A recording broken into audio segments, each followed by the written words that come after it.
All right, so this is awesome. We're a little late getting started here, but So what else is new? but you know what? It's all Cole's fault. It is all Cole's fault.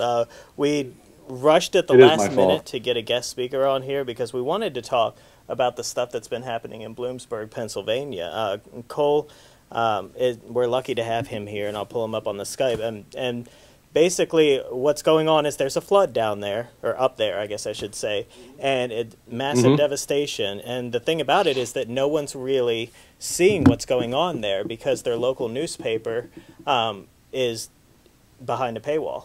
And so anytime you try to go to any link, it shows up a login page. You can't get to it. It doesn't show up any Google search results. And as a result, a lot of the news agencies aren't able to pick up on that same stuff. You know, they're not pulling in any RSS feeds because it doesn't exist. They're basically trying to hold all the information. And I'll let Cole talk about this a little bit more. But it's really wild what's happened there. So, and Cole, you have a very interesting take. You just recently blogged about this. So give us sort of the rundown.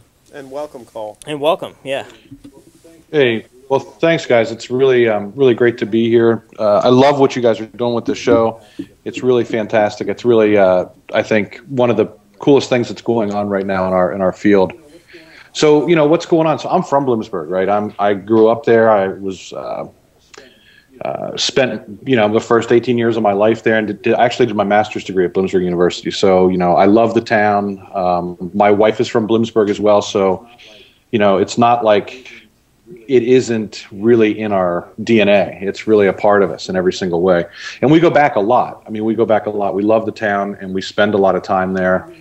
And we went, I guess it was about this time last week. Actually, it was Wednesday this time last week. It started to rain. You guys know we had terrible, terrible rain up here on the East Coast and, you know, the Pennsylvania. And what ended up happening is it was Lee, you know, Tropical Storm Lee that came in. And then it sort of hung out up around Wilkes-Barre-Scranton, which is up above Bloomsburg. Bloomsburg's in northeastern Pennsylvania along Interstate 80. And it just kept raining and raining and raining. And first, our creek flooded. We have a creek called Fishing Creek that runs down actually through town on the one side of town, and then on the absolute other side of town is the Susquehanna River. But the first thing that happened is Fishing Creek just blew up. I mean, it just literally. I mean, they closed Interstate 80, if that gives you any sort of perspective. But because the water came from the creek over 80, it was closed down. So by Thursday, honestly. 80 was closed, Interstate 11, Route 11 was closed. My parents were there, and they couldn't get west to State College. We're about 90 miles away. They couldn't even get over here to see us. So we couldn't get in to see them. We actually didn't get to Bloomsburg, believe it or not, until Sunday. So Sunday morning, we were actually able to get to Bloomsburg. So several days later. Crazy. Yeah. I mean, several days later. So, I mean, we're talking about something that, you know, here's the thing. So, like, you guys know about floods, and we grew up in Bloomsburg, and so we had floods all the time. You know, every year, like the Susquehanna would come up into the town park and all this kind of stuff. And my parents' house is on 12th Street, which is down on the other side of the park. So you have the Susquehanna River, the park, and then 12th Street and on up. The National Guard had closed the lower part of town from 8th Street down, okay? So my parents are on 12th, so you can imagine how bad it got as you get down towards there. And all the years we lived in our house, we built that house in, I think, 85. We'd never had a drop of water in the house. My mom started sending me pictures on, like, Friday as the water started to come into the first floor, and I couldn't believe it. I mean, she's down on those steps, and she's taking these pictures, and I'm telling you, I've never seen anything like it. It was terrifying to me. I can't imagine. My parents stayed in the house, right? They couldn't even go anywhere. We ended up with about 4 feet of water in the downstairs of the house. And so by the time we got there on Sunday, and I did a little audio piece that I just felt compelled to do to record, you know, what I was feeling about it that I posted. We came down into town, and it was crazy. We got off of Interstate 80, and the National Guard was up there, you know, in big armored Humvee vehicles directing traffic. We thought, this is a little jacked up, you know. And as we got down to the bottom of town, we had to go through a checkpoint to get down to 12th Street.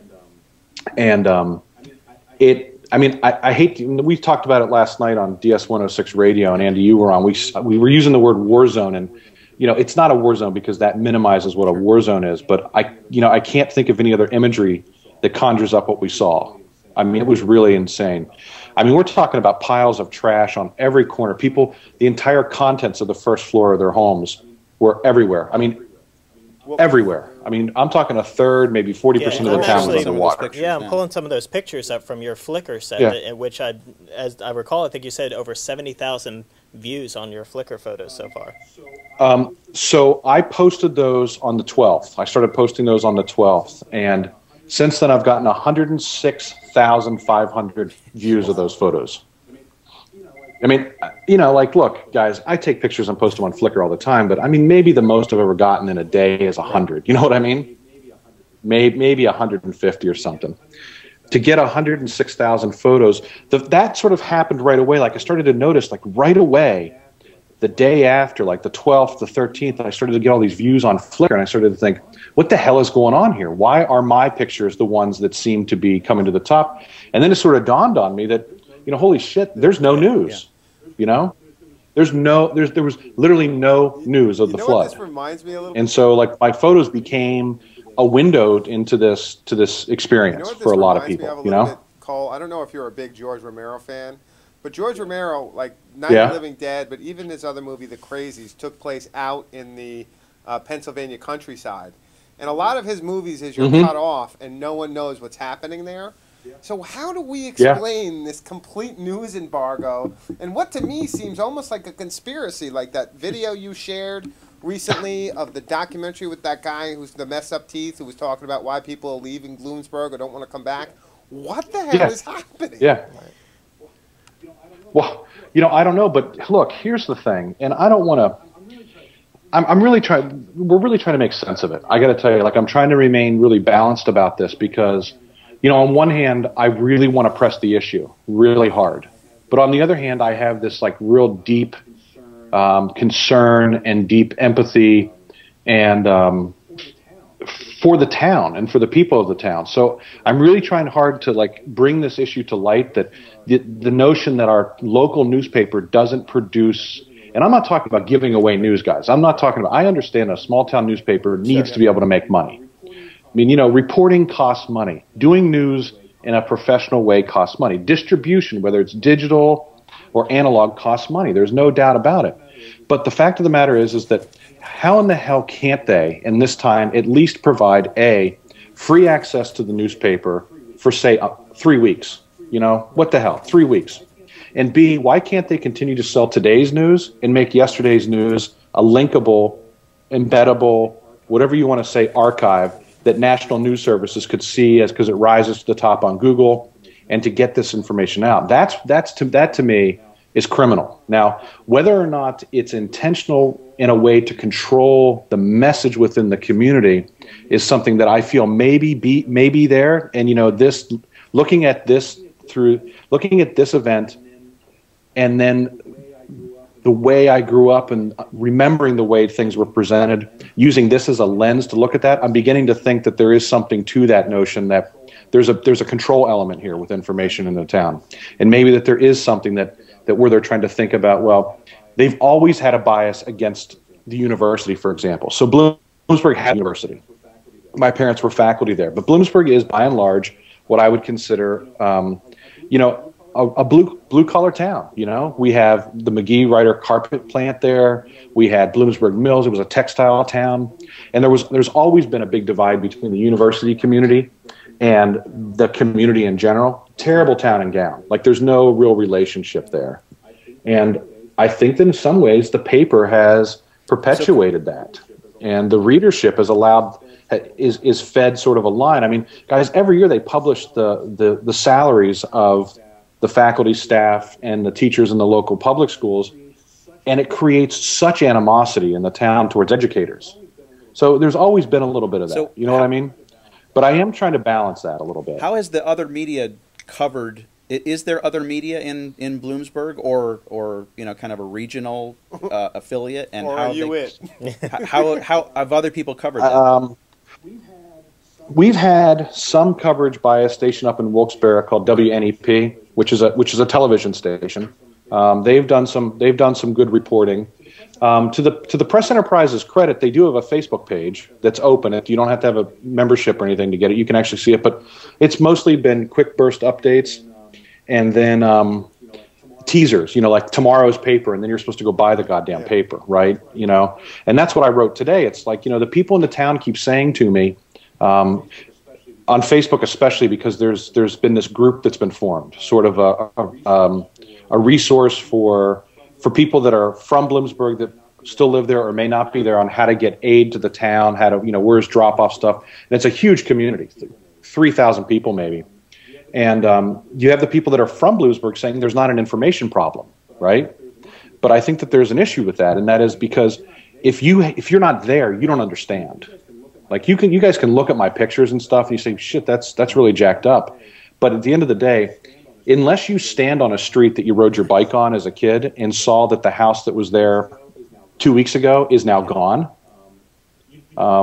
you don't get the devastation, right? And that's one thing. So the local people there, they're living in it, so they don't think that there's an information problem, right? Because they can observe it. The second thing is the press enterprise appears to be very open and available, because on every corner there's a little blue box that you can put your 50 cents or 75 cents or $1 in and purchase the paper. So there's a tangible information distribution system in town, but I don't have access to that out here. And I think it's also important for me to say is that I subscribe to the Press Enterprise Online. Like, I actually pay for a subscription.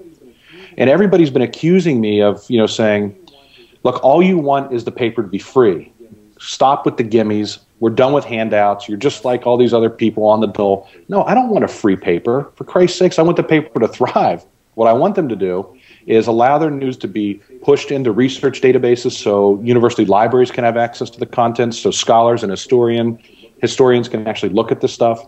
I want the data to be available in an open way so maps can be built so that the next time a flood comes, people can look at it and say, okay, this is going to crest at this level. These are the houses we should evacuate. I mean, there's none of that kind of stuff, guys. That's my frustration, and quite to your frankly. credit, I mean, your open letter to the Press Enterprise was very formal. There was no judgmental attitude to it, which stood in stark contrast to the comments that you were getting on Facebook and on your blog post, just saying, you're just looking for a free ride. And it's just like, look, this is something that I think has real value. I wish you would understand that. And, to their credit, they did respond to you, but, it was more or less a response of, look, we don't think it's that expensive, and we're trying to do a little business model here. Yeah, I mean, and you're right, Timmy. I mean, what they did is they built their response on the back of a financial model, as opposed to anything else. But look, there are two things here that I'll mention. I think one is people are not used to the notion of responsible discourse in this country anymore, right? I mean, you can't turn on the television around any issue and not listen to two people screaming at each other. It's like middle schoolers, nuh-uh, right? That's the discourse model in this nation, right? So the fact of the matter is that their reaction to what I thought was very measured criticism and a critical opening statement to them was everybody came out of the woodwork and blasted me, That's the first thing. The other thing is that unfortunately I think, and this is not to draw any negative comparison to myself and the people of Bloomsburg in general, and that is, I work at Penn State. I work at a major research institution. My best friends and colleagues are scholars, and they're researchers. Many of them in the humanities. Many of them that talk to me about the importance of having access to content, and they use the words open. But they don't use the word open in the way that I think that it was interpreted in my letter. And that was probably my fault. I didn't do a good job of leveling the vocabulary. Yep. Do you know what I mean by that? I should have defined what open meant much earlier instead of, I think instantly they saw open and they equated it to free. And what I meant by open was open access. So those with disabilities can use screen readers to get at the content, right? Open in terms that researchers can look at that and use it as a historical record.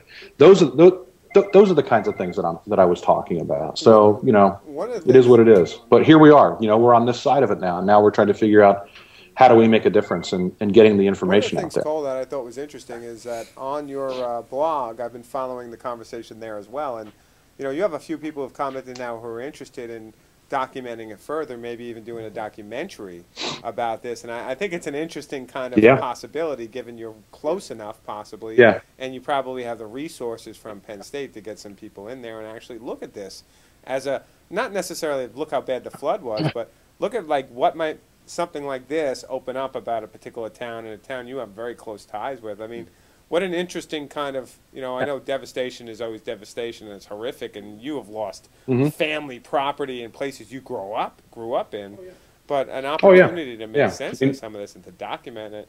I mean, that might be a really cool kind of follow-up to what you've done, because I think you've done what you've done is with a lot of elegance and grace, and you've raised a real important question for that community, whether they want to face it or not. Yeah, and I don't know if they will face it, Jim, and that's an important thing. And again, like even in this conversation, because I know you guys are recording this and you're going to make it, you know, it'll be an archive, and I'm going to link to it, you know, and I'm going to expose this as part of the conversation related to the events in my town. So even in my conversation with you guys, I'm trying to make sure that I'm using a very level tone, you know, like you're not hearing me call anybody names. I really think that that's probably the wrong approach with this. But I do want to, you know, and it reminds me a lot of some of the stuff that we really plugged into in the early days of the open education movement, right? And we heard like David Wiley talking about the notion of open education as a moral imperative, right? The granting access to a wide audience of content for non-financial reasons. And I see this as a moral imperative. I really think that this is a moral imperative. And honestly, it's so... The two situations, the notion of open learning and the notion of open information and open news, are so closely intertwined.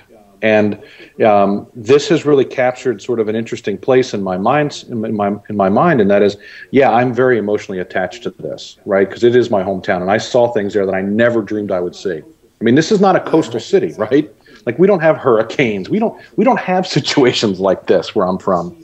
And to see homes, I mean, literally destroyed. You guys have seen some of the photographs. To see armored vehicles in your town, to see the streets look the way they look, the people walk in the streets like covered from head to toe in mud like zombies. I mean, I'm not kidding you. To go with, you know, to walk into my house and my mom literally just fall into my arms, you know, shaking from exhaustion and the stink and the heat and just the disgusting fact of having sewage and mud in all these people's homes, you know? And most of these people, I'm going to say it, on the western part of town, they are not, you know, my parents are lucky, you know, they have the ability. They've already replaced their furnace. They've already replaced their hot water tank. They've already had a professional cleaning crew come through their house.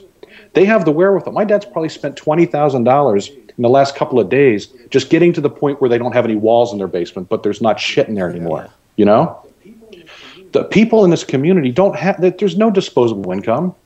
I mean, we went for 2 or 3 days without knowing if FEMA was going to come in because there was no news, right? And if you don't have an internet connection, you're not able to even connect to the press's Facebook page. The information was coming only through digital channels. And you know very well that there exists still to this day a digital divide, you know. The poorest people in our community don't have access to that kind of content. The stuff we take for granted, you know, on our phones, you know, in the palm of our hands, on that iPad there. So the situation is real, and it's been very eye-opening for me, quite frankly. And very humbling. Me back to a prediction that I heard from Jeff Jarvis and probably Clay Shirky and others, that this is the next step of news, is that it not just becomes this local news organization, but these hyper-local bloggers, the individuals news, that can then put this information out. And what you're doing is just proof positive of the importance of that. And it's a shame that in small towns like this, it doesn't exist, that same kind of infrastructure to where you can have more people like that. But what you're doing, I think, is setting a model for that.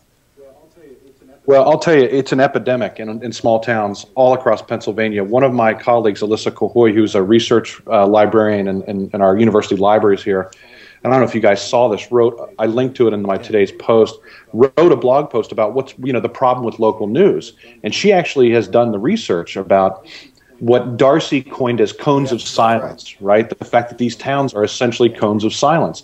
And it's built around the idea that the newspapers don't have the infrastructure in the digital space to do anything about it. I mean, here's an example. My good friend, one of my best friends growing up, is a senior vice president at Major League Soccer, right? Part of his job is managing relationships with major media outlets. One of the first things I pitched to him was, why don't we do a pitch to ESPN about the Bloomsburg Panther high school football team? Because not only was the water up to the press box in the football field. You guys hear me? Yeah. Up to the press box in the football field. The newly renovated field house burned from the inside. Jeez. Okay? So I said, let's do a pitch. And he said, well, okay, what we have to do is we have to assemble a press kit. We have to assemble a press kit. I couldn't find a single news story that I could send to him about the flood. Not a single one. Right? Those are the kinds of things that closed cones of silence do.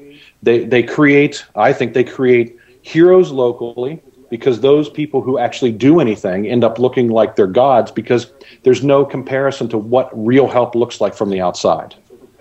Right? So it perpetuates a greater sense of closed news cycle, closed information, and a closed culture within a community. Yeah. Well, it's interesting. We had a debate on this show a while ago because people like Jeff Jarvis and others had said, you know, this is storm porn in terms of covering these hurricanes, and people get really kind of, you know, it gets to be over the top. So they like the idea of the buildup, but once the event actually happens, and then the real kind of nitty-gritty happens, and the stuff that you're dealing with in Bloomsburg and other places in Pennsylvania, and all the way up and down the Susquehanna River, it's kind of, you know, it's boring, it's old hat, so why should we worry about it anymore? Yeah, let's drop it. But so I'm glad we're, you know, we can keep this, you know, information coming out as long as we can. Yeah, and I can't tell you guys how much it was just sort of lucky. I'd come home from work a little early today because I'm planning on taking, guys, you have to understand, here in State College, we've had people dropping supplies off in our garage all week. So I have a van load of stuff that I'm driving to Bloomsburg. So I came home early today to do that. And and I was lucky. I was looking at Twitter and I saw that you guys were going to talk about this. I can't thank you enough for, you know, taking the time to not have me on, because you guys would have me on for anything. I mean, we could sit here and talk about anything, right? And we'd laugh and we'd have a great time. But the fact that, you know, you guys have taken the time to read my posts and to really do some thoughtful reflection on what it is that's happening there, and then invite me on and give me a space to actually talk like this. It's really, and especially, honestly, this many days after the fact, because for the first 4 or 5 days, I've been nothing but just enraged, right? And I've had these visceral reactions. And so to have a chance at this point to have a more measured conversation is, I can't thank you enough. I wish we could do more of this kind of stuff. You got me last night, because, I mean, I have distant relatives that are in the Tunkhannock and Mashopin area, which are just a little bit further up north on the Susquehanna. And then I used to live in you know, the Binghamton area and Oneonta, so it's kind of like watching this. I haven't seen any other devastation that equals what you've shown in Bloomsburg in terms of the level of the water, you know, that was above the bushes and that kind of thing, where you can see the water line in the houses. It's incredible, and it's incredible even more so that that story isn't out there the way it should be. Yeah, and that's Andy, 1,000 homes destroyed, over 1,000 homes destroyed. I think one of the most compelling pictures I had up here, and I've got it up on the stream now, is this picnic area, and you've got this gazebo area where people normally sit, and the picnic table is on top of the roof. Yeah. It's just incredible. It's you know what it is. It harkens back a little bit. You know, not the scale, not the scope maybe of Katrina, but also the visuals of Katrina. I mean, like the houses. Yeah, the visuals and I can tell you, I was in New Orleans maybe 3 or 4 months after Katrina, and I was so blown away by what I saw and so affected. But you know, I didn't have that personal connection to the area, but a lot of the things looked the same, you know, just the heaps of trash and abandoned houses and just sort of the dead look on people's faces, you know, the walking around like, what the hell are we going to do? But in all that insanity, the other side of this is what I've seen a community come together and talk to one another like I haven't seen Bloomsburg in a long time. My parents, so they live on 12th Street, and they're both retired university professors from Bloomsburg, but my dad was always heavily involved in real estate in town, especially college students' housing. And he has plenty of houses up on the hill by the university, but in recent years, as the university's grown, he started to rent some of his properties down towards where he lives to college kids. So he had 14 units that had 3 or more feet of water in them, which means that not only are they all destroyed and gutted, but all of those kids are displaced. Right? And what has been amazing, Bloomsburg was canceled all week. What has been amazing is my mom picked up the phone last week and called the tennis coach at the university that we know. And she said, I need some help with these houses. And within a half hour, the tennis team was down at their house, down at the houses, gutting stuff, along with another 5 or 6 college kids. Every day for the last 3 days, there have been university students all over town. When I was there on Sunday, we were walking around, I guess it was Monday morning, and the house that I saw that was hit the worst, it looked like it had about 8 or 10 feet of water in it. The whole downstairs was completely gone. And the second floor, there were college kids cleaning it out, and they were, because they didn't have tools, they were scooping whatever this is, right? Because this is mud and sewage, and they're scooping it in ice chests. You know what I mean? You know, like coolers that you take to like tailgate in. You see these kids one after another walking out of these houses with these buckets full of just muck, dumping it on the curbs, and they're covered head to toe, and they're university kids. They're not getting paid. You know, they're just there. School's closed. They're coming down to help the town. And my real hope is that even regardless of the news situation, that's a conversation, that's an ongoing discussion that I'm not going to let go, and I'm going to continue to push that. But the thing that I really have hope about is that this does something to the town's mentality about the college kids. Yeah. But I can tell you guys, it took until today for the Press Enterprise to run a story about the university students coming down and helping. I linked to a story in the Center Daily Times here in State College from a reporter here, 100 miles away, reporting on the Bloomsburg college football team coming the town. And that was 2 or 3 days ago. Yeah. So I'm able to link to stories here 2 or 3 days before they're willing to run them even locally. Well, what's that? Regardless of the paywall. What's fascinating to me, Cole, about all this is not only like you saying thanks for bringing it to light, but the idea that through your own little networks, you can bring this stuff to light nationally in some ways. You know, in pockets, of course, but Yeah. I mean, that does go back to what Timmy Boy said about this idea of, you know, hyper-local blogging and also networks as a way to distribute this information. And, you know, I think I think a documentary on this would be interesting because it's got so many different elements between the culture, the town and gown, the university, the local authorities, the idea of these cones of silence. I mean, it is a fascinating frame for a lot of interesting cultural discussion moment. It would make an incredible story to be able to assemble it. If I had that kind of skill, that would be something I would absolutely love to do. But Justin Miller, who actually works here at the university, he's one of the principal guys in our media commons space, and he's brilliant. And he's an amazing videographer and editor. And he's the one that's offering to come and help put this story together. And so if I can find the creative energy and bandwidth to do it, it's going to get done. And then on top of it, through Facebook, you talk about networks, and I've never been a huge fan of Facebook, just because, you know, it's a closed sort of private social environment and all those kinds of things that we rail against. But that's been where all of the coalescing of this virtual community has happened in a way that has really taken me aback.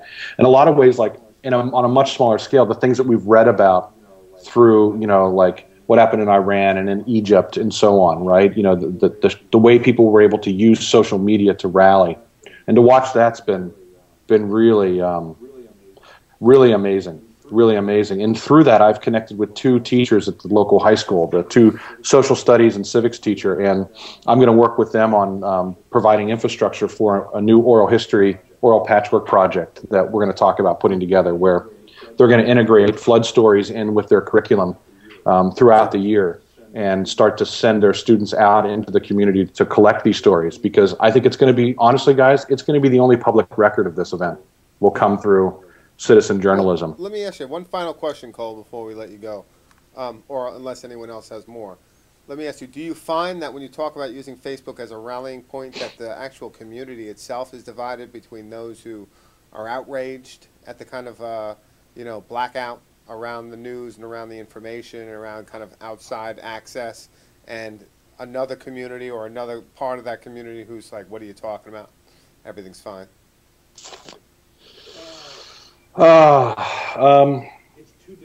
It's too difficult because to really answer that with any sort of certainty, because it would be gross generalities, right? At this point, I really don't know, because the total number of people on Facebook, like in this Facebook group, might be 2,500, 3,000. This flood relief Facebook page. and you know, the town is 12, 14,000, 15,000 people. But that's a pretty good sample. So I don't. That's a pretty good what's sample. That? Yeah, but I think I would say that at least probably half, if not more, of the people on the Facebook group don't live in Bloomsburg anymore. Gotcha. Right? And so, and again, I don't want to paint any negative impression, so I'm trying to be careful here. But it seems as though those who no longer live in Bloomsburg have a deeper recognition and appreciation for the lack of information, right?